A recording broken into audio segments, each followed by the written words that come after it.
стратегиях по Варкрафту, комиксах, в книгах, в старых дополнениях было много ярких персонажей. Какие-то могли даже становиться камнем преткновения для целых фракций. Но Blizzard о них забыла. Давайте сегодня поговорим о старых персонажах, которые сейчас почти никогда не вспоминаются, несмотря на их интересный сюжет или влияние в прошлом. Отрекшиеся славятся своим коварством. Ради своих целей они могут переступить через многие общепринятые рамки. Если нужно кого-то пытать, вызывать мучения или проводить эксперименты на живых во имя мертвых, это не является проблемой. В одном комиксе по Варкрафту описывался один очень подозрительный отрекшийся – Кастильян. Он решил присоединиться к Серебряному Рассвету. Эта фракция посвятила себя тому, чтобы сражаться с врагами Азерота, в первую очередь с Плетью и Пылающим Легионом. Фракция, в отличие от Безумного Алого Ордена, более либеральна относительно своих участников. Если ты разделяешь их ценности, то принципиально не важно, кто ты. Поэтому среди них можно встретить орков и людей, ночных эльфов и эльфов крови, гоблинов и гномов. Затесалась в их рядах даже нежить. Но, видимо, с отбором участников в Серебряном Рассвете было совсем плохо, так как Кастильян с самого начала создавал образ крайне таинственного и подозрительного человека. Он, вместо того, чтобы показать лицо, носил маску. Его тело было полностью закрыто доспехами. Он был молчалив и никогда ничего не говорил. Даже непонятно было, какой он был расы. Зато он был довольно хорошим магом. Он присоединился к группе добровольцев во главе с Дарианом Магрейном, которые намеревались отправиться штурмовать крепость нежити Некстрамас, что параллельно раскрывало историю Испепелителя. Сопартийцы тоже видели, что Кастильян достаточно подозрительная персона, но времени для размышлений было мало. Группа вошла в Некстрамас и столкнулась с его ужасами. Несмотря на первоначальный успех, вскоре вся группа, сопровождавшая Дариана, была убита. Кастильян, который сражался бок о бок со своими сопартийцами, тоже, но так оказалось только на первый взгляд. Через несколько недель сюжетного времени оказалось, что он не был убит. Он выжил и отправился к своему истинному лидеру, повелителю ужаса Вариматосу, который, в свою очередь, на тот момент прислуживал Сильване Ветрокрылой и отрекшимся. Все это время он был шпионом, очевидным шпионом. Он передал Вариматосу флакон со спорами, что позволило отрекшимся продвинуться в создании смертоносной чумы. После этого мы вообще больше ничего не слышали о этом шпионе. Удобным моментом для возвращения Кастильяна мог стать гнев Короля Лича. Там как раз вскрылось предательство Вариматоса, а также рассказывалось, как предатели подло использовали новую чуму во время битвы у Врат Гнева, из-за чего пострадали воины и Орды, и Альянса. Но он даже не был вскользь упомянут. В Пандарии разработчики провели сессию вопрос-ответ. Один из игроков поинтересовался о судьбе Кастильяна, на что разработчики намекнули, что мы видели его не в последний раз. Однако, с того момента прошло уже 11 лет, и мы ничего не знаем о том, где этот шпион сейчас. Скорее всего, он был забыт, и вряд ли мы о нем что-либо услышим вновь. Кентавры из Калимдора жестокие и воинственные. Они пролили много крови в бесконечных битвах с тауренами. Еще во времена Варкрафта 3 мы видели, какую боль они причиняли тауренам и какой серьезной угрозой являлись. А неприятности авантюристам World of Warcraft они доставляли еще много лет в совершенно разных точках континента. Но было одно уникальное исключение – кентавры по имени Дартар.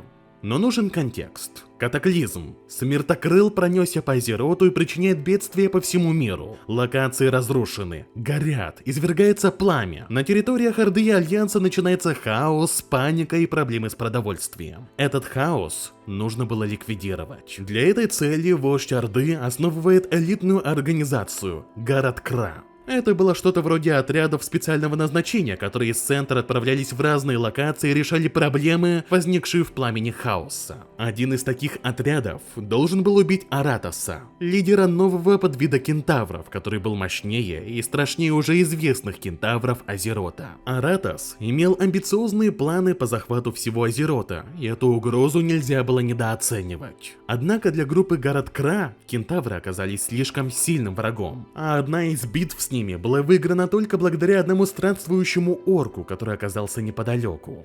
Этот орк не особо любил Орду и предпочитал действовать один. Но однажды он спас одного кентавра, Дартара. Одной ночью он увидел, как Дартара, более слабого и щуплого кентавра, другие соплеменники отвели подальше от лагеря и намеревались убить, так как он не соответствовал их идеалам правильной расы. Орк спас его, а кентавр вернулся в лагерь к своим, которым он тоже не питал особой симпатии. Он был изгоем или белой вороной. По иронии судьбы, когда уже орк, который был частью Гарад-Кра, сражался с его соплеменниками и находился на грани, кентавр предал свой народ и спас орка. Он помог тому отразить копье, которое в него летело. После завершения битвы Гарад-Кра оценили его заслуги. И хоть он был слабее других кентавров, смелости у него было хоть отбавляй. Поэтому его приняли в ряды элитного отряда Орды. Он помог им тайно проникнуть в пустоши, провел по маршрутам, которые знал с самого детства, и в конечном итоге помог отряду убить Аратоса и сорвать планы кентавров по нападению на Аргримар и Громовой Утес. Когда отряд был возвращен в столицу, был проведен ритуал посвящения у Кольца Доблести. Дартар принес клятву Орде и стал официальным членом этого отряда и первым кентавром, который стал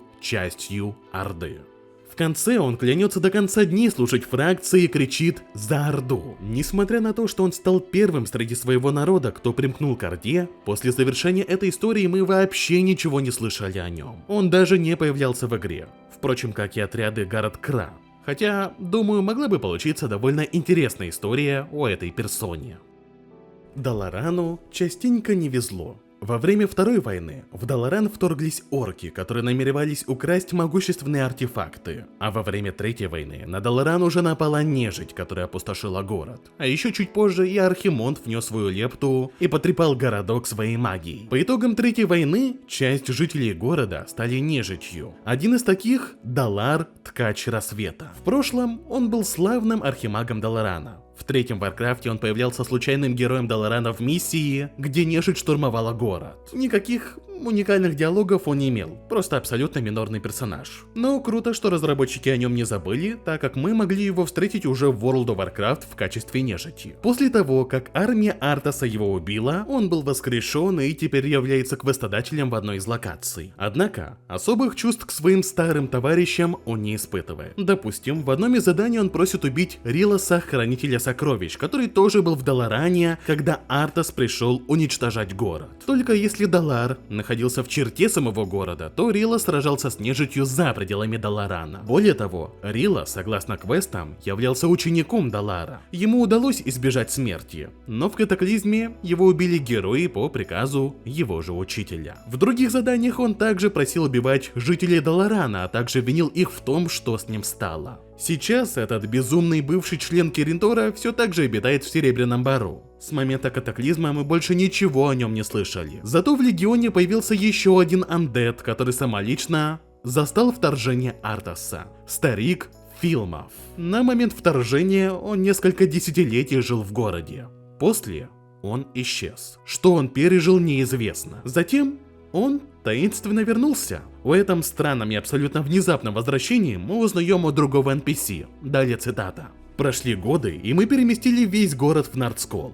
Однажды, ни с того ни с сего, в Аместитовую башню зашел старый Филмов. Просто зашел, не произнеся ни слова. Как ни в чем не бывало, он начал подшивать книги и раскладывать фолианты. С тех пор он снова принялся за дело. Я не уверен, знает ли он, что он уже мертв». В игре встретить мы могли его в Легионе. Он был библиотекарем во плоти Хранителя. Кстати, он использовал уникальную и редкую анимацию с тем, как он опирается на свою трость. Больше никакой новой информации о нем и его состоянии нам не давали, увы.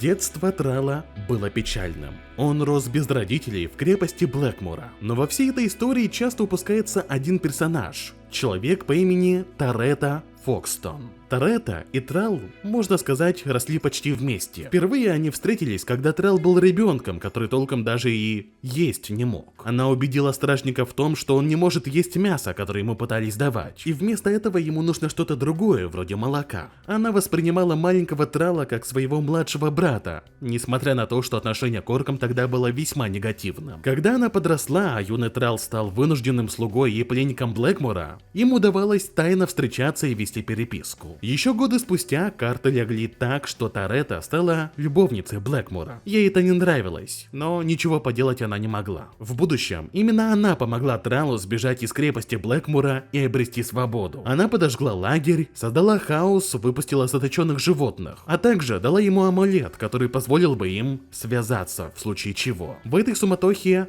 орк смог сбежать. Но он помнил и видел, в каком положении находилась Торетто. Блэкмор ее избивал и относился не сильно лучше, чем к Траллу. И через время Тралл вернулся в крепость, чтобы отомстить бывшему надзирателю, высвободить орков и отомстить за Торетто, которая, к слову, должна была быть казнена.